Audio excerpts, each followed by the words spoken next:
Warlord's Ruin has some great loot to grind for, including a strand bow, a rocket sidearm, and even an exotic that gives you devour. So in this video, I'll show you how anyone can beat this dungeon completely solo, and give you tips on how to beat it without dying so you can unlock this exclusive and sexy emblem. I'm Marshix, and I sometimes make Destiny 2 guides for solo players. If you enjoy, all I ask for is a like on the video. Now to start off, I have created a build for each character using weapons that are easy to obtain for everyone. So for that, I went with Amit with Incandescent, which comes from an intro quest at the Enclave, a rapid fire fusion rifle like Scatter Signal or Riptide. Either one works, but Scatter Signal with controlled burst is slightly better and just drops from wish engrams. And for the heavy weapon, we have Dragon's Breath, which comes from the Season Pass. These three weapons can get you through the entire dungeon, but I will offer more loadout suggestions as we get to each encounter. For the actual builds, I found that Restoration builds were the easiest and safest to use, and all three classes share about the same stuff.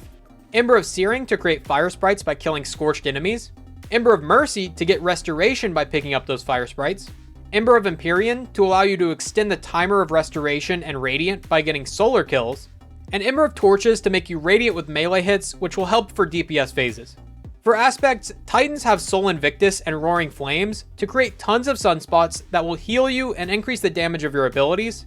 Warlocks have Heat Rises and Touch of Flame to get melee charges back quickly, and to deal more damage with your grenades, which will come in handy in a little bit. And Hunters have On Your Mark and Knock 'em Down to have infinite melees that create fire sprites. And this allows you to run an additional fragment, and for that I went with Ember of Solace to help ensure that I have restoration forever. Now for exotics, Titans will want Pyrogale Gauntlets to deal a ton of damage with a single slam of Burning Maul. Warlocks will want Apotheosis Veil to spam solar abilities like crazy after popping your super. And Hunters will want Celestial Nighthawk to deal some massive damage with one single shot of Golden Gun. Then, of course, be sure to use healing grenades for a way to heal yourself on demand, unless you're a Warlock, in which case you need to be running fusion grenades to deal the most damage with Apotheosis Veil. You'll also want Solar and Void Resist mods on your chest piece because almost everything in this dungeon deals either solar or void damage. Concussive Dampener to take less splash damage, Solar Siphon and Heavy Handed to create orbs of power very easily, Solar Weapon Surge to deal more damage while you have armor charges, Solar Scavenger to ensure you get enough ammo for each damage phase, and Recuperation for even more healing because you can never be too safe in a solo flawless dungeon. And the current artifact will play a pretty big role in this dungeon, with things like Flint Striker and Heart of the Flame to make you radiant, Unraveling Orbs and Torch to make your Scatter Signal deal more damage to bosses, Revitalizing Blast to apply a debuff to bosses with any solar ability, Raise of Precision for easy ignitions which will kill the smaller enemies very quickly, Solo Operative for a free 10% damage buff since you're going to be playing solo anyway, and From Whence You Came for another free damage buff since all the enemies in this dungeon are either taken or scorned. Okay, with that out of the way, we can finally start the dungeon. Load it up from the EDZ and take the obvious path forward. If you hug the left wall, you'll eventually find a chest, but don't grab this because it will kill you. There are multiple chests scattered throughout the dungeon, and all but one of them are rigged with explosives.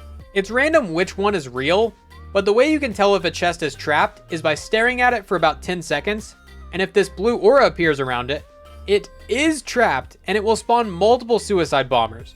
If you're attempting solo flawless, don't even bother with these chests. Moving on, you'll find yourself at this rope bridge, and if you go full speed, you can run past everything before they even notice you. Once inside, you'll find yourself staring at the first boss. Before you start, be sure to rally the flag and do the ammo reserve trick to get free ammo for the fight. To do this, just put on a chest piece with ammo reserves, rally the flag, then swap back to your good chest piece, and you'll keep all the extra ammo and still have your resist mods. Now, the main goal for this encounter is to kill the boss. To do that, you just need to stand around and kill the smaller enemies until the boss teleports you inside of one of these cages. If you stay in here for too long, you will die, but you can easily get out by shooting the 3 Acolyte eyes floating around the cage. Once all 3 are dead, the cage will open up and you'll notice a totem on the ground with a circle around it. You need to stand in the circle for about 7 seconds until it makes a noise and changes colors. Doing so will allow you to damage the boss as soon as the imminent wish timer ends, which you can see on the left side of your screen. But there are actually 2 of these totems that spawn. You only need to activate one, but if you activate both, you get a longer damage phase. So try your best to stand in both, but don't worry if you don't, it just means you'll probably have to do an extra damage phase.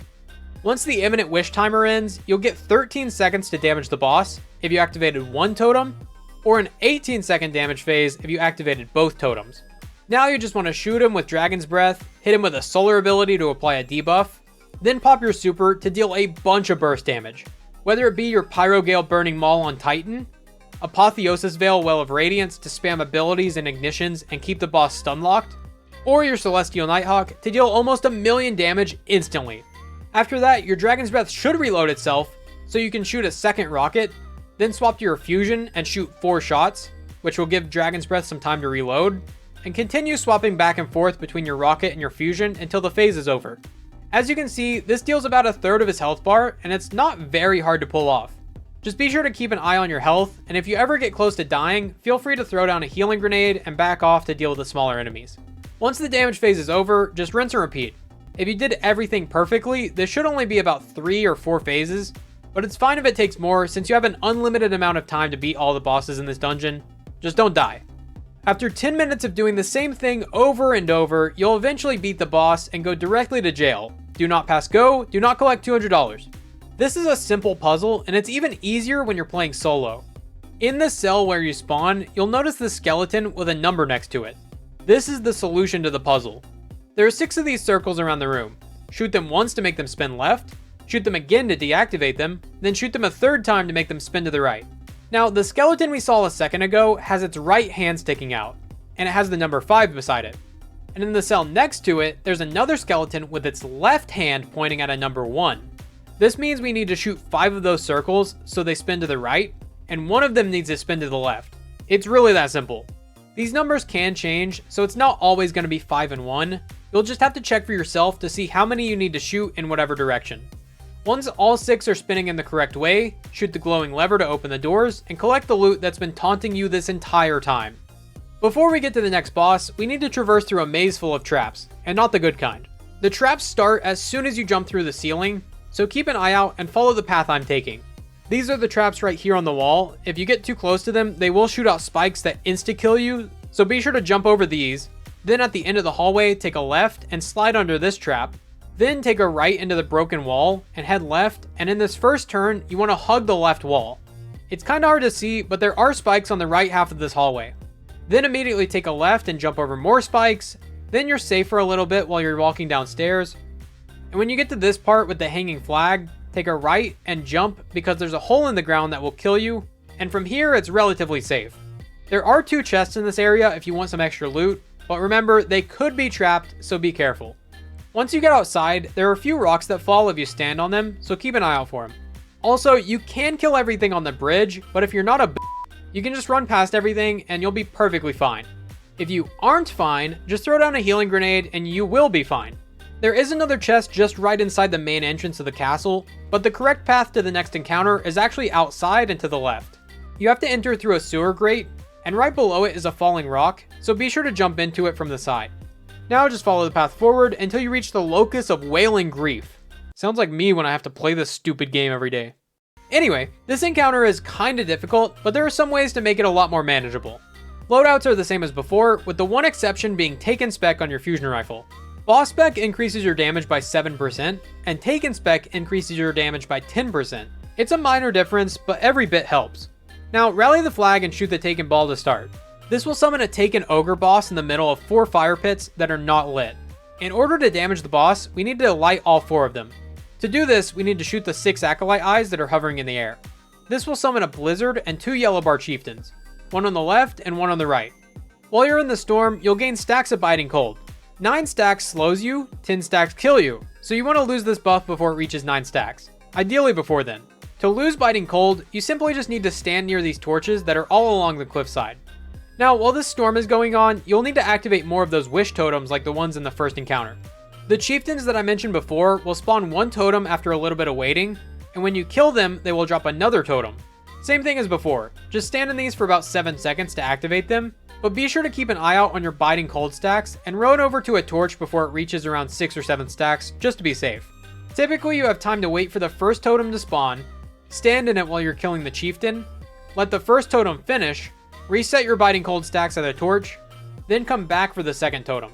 You have plenty of time, and it's fine if you don't even finish the totems. It just means it'll take longer to get to damage phase, but that beats dying and starting over. Once you activate the totems and the imminent wish timer ends, you'll notice some icons appear in the middle. These are what we're going to use to light the fires to the next boss. If you activate one wish totem, you'll get 1 solar charge, and if you activate 2 wish totems, you'll get 2 solar charges. So in order to light all 4 fires, you just need to do that entire rotation again until you get 4 charges. One very important thing to mention, every time you summon the blizzard, as soon as the blizzard stops, 4 raiders will spawn, 2 on left, 2 on right. These things hit really hard, so it's extremely important that you take them out as soon as possible. I usually kill the ones on the right as they spawn through this door, then I go over to left and they are usually standing on this lower section. And general rule of thumb, if you don't watch them die, they aren't dead, and they will kill you the second you turn your back. So just a quick recap, start the encounter, kill ads until you get everything under control, shoot the 6 acolyte eyes to summon the blizzard, let a chieftain spawn a wish totem, kill the chieftain while standing in the wish totem, run over to a torch to refresh your biting cold, stand in the second totem to spawn 2 solar charges, then immediately kill the 4 raiders. Do all of that again to get 2 more charges, and now it's time for damage. Shoot 5 of the 6 acolyte eyes to stop them from shooting you, then you need to run back and forth taking the solar charges to the 4 fire pits. This can be pretty dangerous getting this close to a bunch of enemies, so be sure to have a healing grenade or a restoration of any kind, just in case things go south. Once all 4 fires are lit, you can finally DPS. You'll need to stand near these fires to deal damage and to not die, and when one fire goes out, you can move on to the next one. I like to start by shooting Dragon's Breath, popping my super to deal a lot of burst damage, then shoot another Dragon's Breath, 4 shots of Scatter Signal, another Dragon's Breath, and then 4 more fusion shots. Basically the same rotation as the first boss.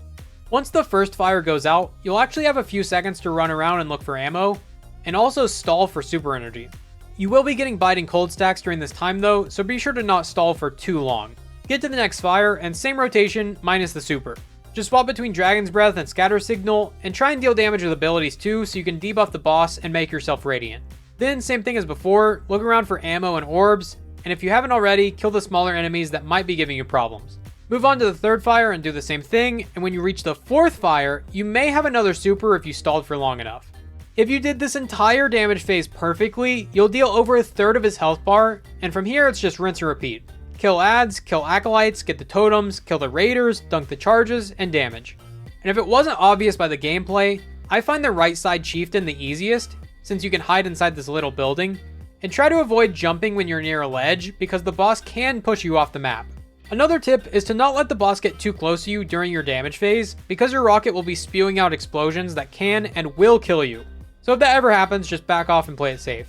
After doing this for about 3 or 4 phases, you'll eventually beat the boss and you can collect your loot. Keep moving forward until you reach this part with a bunch of chests. One of these is real and the others are fake. The real one is the one with no blue aura around it, so it's pretty obvious. A little bit after that, you'll encounter a bunch of enemies. Just stand back and take them out from a distance, then follow the path outside to the left. If you follow the path to the end, you'll find another chest that may or may not be trapped. Then if you turn around, you'll find the actual path forward. I hope you're good at jumping, because this next part is annoying. There are a few enemies in this area, so try to kill them from far away before they become a problem. Any scout rifle or bow makes this easy. Now just hug the right wall and try to avoid all the taken wall pushers and the floating debris that spins around the giant ball in the middle. Also, there is a falling rock here, so don't stand on it for more than a second. Once you're at the top and you walk outside, jump onto this ledge on the outside, don't go through the door. Ads will spawn here that will try and push you off the map, so I recommend popping your super just to clear them all quickly, or just run past them entirely because there will be 2 waves of phalanxes. Follow the path forward, avoid this falling rock, and as soon as you turn this corner, this taken phalanx will try to kiss you on the mouth, so be ready to stop him. Kill these wizards to send the boss forward, another phalanx will invade your personal space, then take out the remaining enemies from behind cover on the left side. Also, you can get frozen by the scorn here, so try your best to avoid getting hit. Climb the tower, don't get frozen, and drop down to the final boss. If you made it this far, try to leave a comment that no one else has ever said before, even if it doesn't make sense. Something like, "I love you, son," or "I'm proud of you." By the way, I stream my first Solo Flawless live at twitch.tv/Marshix with an underscore, and I'm probably live right now, so come hang out. Now, the same loadouts are still decent here, but on my Flawless run, I decided to go with Sunshot and a linear fusion rifle. Sunshot will easily clear all the adds with only a few shots, and the linear I used was Cataclysmic since it's solar and has bait and switch. But if you don't have that, no worries, you can just replace it with a Taipan with either Frenzy or Focused Fury and you'll get similar results.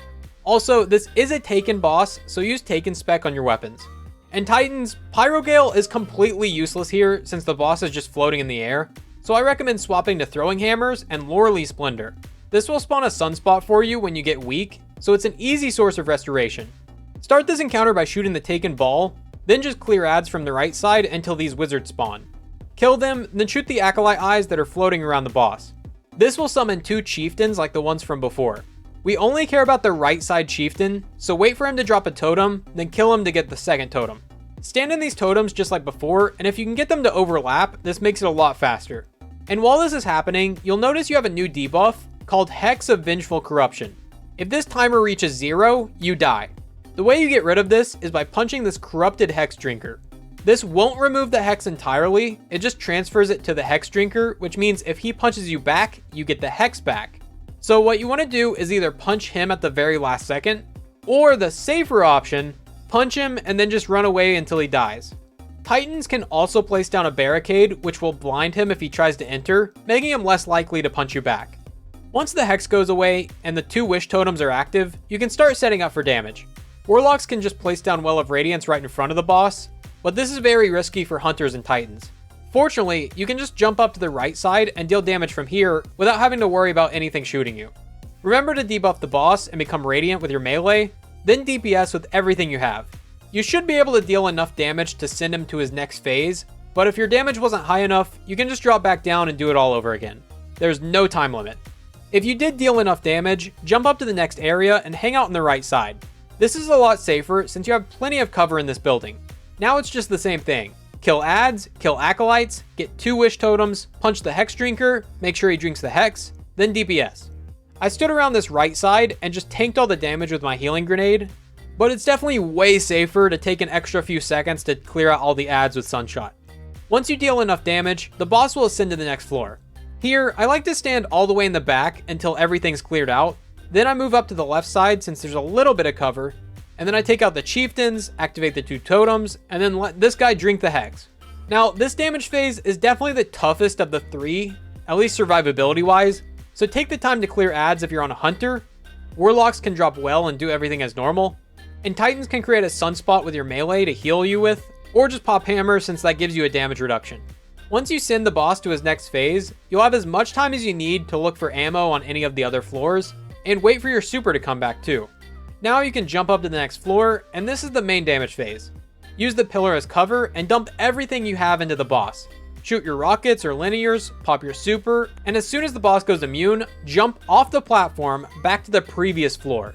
Once again, you have an unlimited amount of time to just stand here and build up your super energy, so you might as well wait. When you have all your abilities, just jump back to the next floor and deal damage again. Same exact thing as before. Also, don't be afraid to use your healing grenade here, it helps a lot against the Acolyte eyes. After that, jump down again to look for ammo and wait for your super, then jump up to the final platform for damage. As soon as the boss goes immune this time, you'll be teleported back down to the bottom. And from here, you just need to do everything the exact same way, dealing a little bit of damage on each floor until you eventually get the boss to final stand. But before that, be sure to farm for full ammo and wait for your super because you'll definitely need it. As soon as you reach this part of his health bar, you'll be teleported back to the top of this tower, and now you just have to finish him off. Try your best to avoid line of sight with the Acolyte eyes as you duck in and out of cover to deal damage to the boss. This part can be very stressful, so take your time and clear out the Acolyte eyes and just play it safe.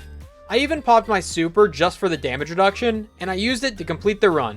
Let's go! If you're lucky, you might get the exotic sidearm called Buried Bloodline, and if you did it flawlessly, you'll also get this beautiful emblem. And if this is your first time beating the dungeon, be sure to commune with something next to the chest, and it'll give you a quest. Now, you're gonna watch this video because I told you to, or you're gonna follow me on Twitch because I'm live right now. Thank you all so much for watching. I'm Marshix, and I'll see you next time. Hope you were... I was not recording.